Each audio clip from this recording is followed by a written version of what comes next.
समाहार कवितांजलि channel को मु अनामिका स्वागत करुछि आपण समस्त को। कवि शरत कुमार दास को कलमरु आपण समस्त आउ एक सुंदर कविता। कवितार शीर्षक मन कहे तुम साथे वर्षारे भिजिबाकू। मन कहे तुम साथे वर्षारे भिजिबाकू, तुमे मो बाहुरे मु तुम छाती रे मन भरी झुमिबाकू। वर्षा पड़े टोपा टोपा बढ़ी जाए ताती, राति सरे मन खोजे आउ सात राति। फूल मोह करे आमे दुहे लाज लाज इशारा रे छुपी छुपी झरिबाकू।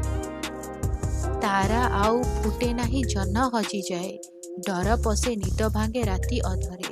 तुम छाती तले जड़े निया, मो मनरे उठे धुआं जली जली जीवाकू।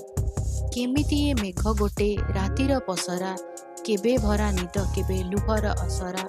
दिन बीते राति पाए अश्रु जले स्मृति खेले झुरी झुरी मरिबाकू।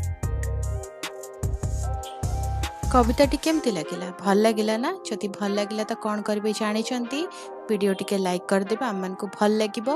वीडियो को अन्य मन सहित शेयर करंतु, चैनल को सब्सक्राइब करी बेल आइकन प्रेस करी ऑल नोटिफिकेशन को ऑन रखितांतु। उपस्थापन रे जदि किछि दोष त्रुटि रही गला क्षमा करी अनामिका को। आसीबो आउ एक कविता सहित आसंता अध्याय रे।